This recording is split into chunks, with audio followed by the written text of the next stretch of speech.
Hello दोस्तों, स्वागत है आपका मेरे YouTube channel let's study with Poonam में, जिसमें हम जीके जीएस से रिलेटेड टॉपिक के बारे में चर्चा करते हैं और आपके लिए नए नए विषयों को खोज कर लाते हैं। तो आज हम हड्डियों से जुड़ी एक ऐसी समस्या के बारे में बात करने वाले हैं जिसे आमतौर पर समस्या समझा ही नहीं जाता है। तो हम बात करने वाले हैं हड्डियों से आने वाली आवाज़ के बारे में, जिसे मेडिकल भाषा में क्रेपिटस कहा जाता है। आमतौर पर यह हानिकारक नहीं होती और कई बार राहत महसूस कराती है।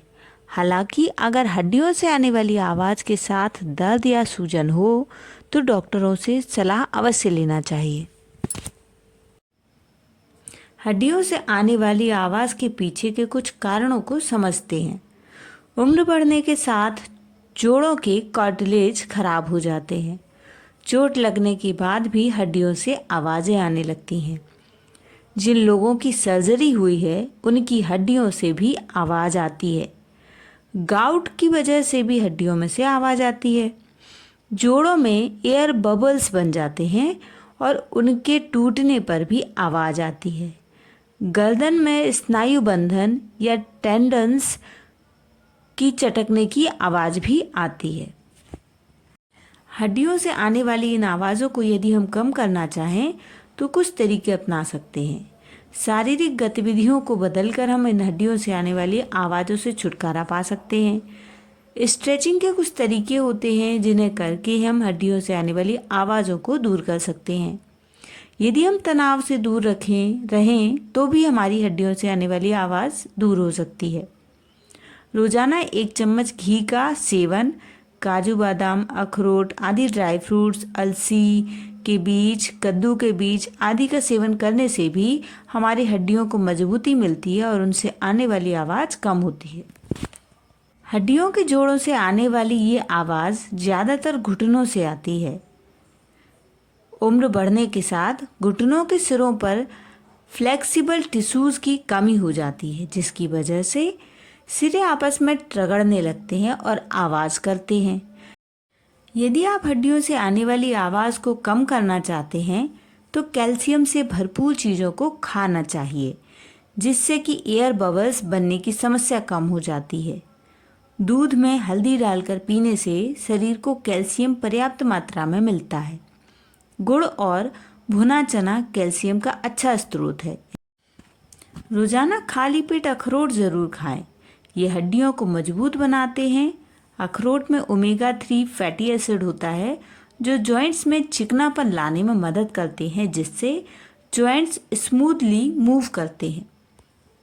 रोज़ाना 5-6 भीगे हुए बादाम खाने से शरीर को पोटेशियम मिलता है, जो शरीर में कैल्शियम के होने वाले नुकसान से बचाता है।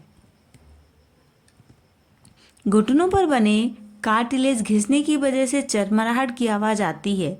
ये कार्टिलेज कोलेजन से बने होते हैं, जिसके लिए विटामिन सी ज़रूरी होता है। शरीर में कोलेजन की पूर्ति के लिए विटामिन सी युक्त ब्रोकली, पालक, संतरा, नींबू आदि चीज़ों का सेवन करना चाहिए।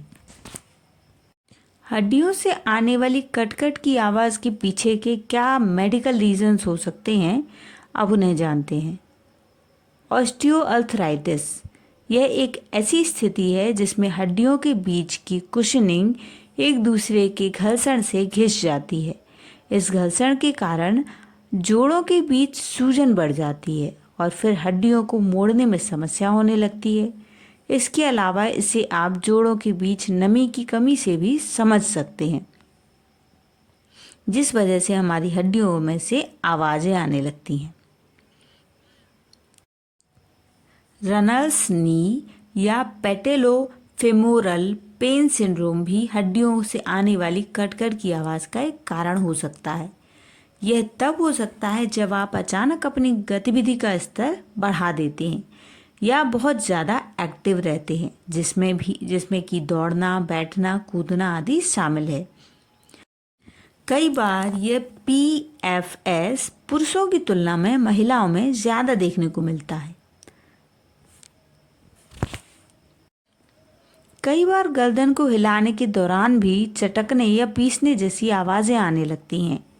आम लोगों में यह काफ़ी आम है, लेकिन इन आवाज़ों के सटीक कारणों को हमेशा ठीक से समझा नहीं जा सकता।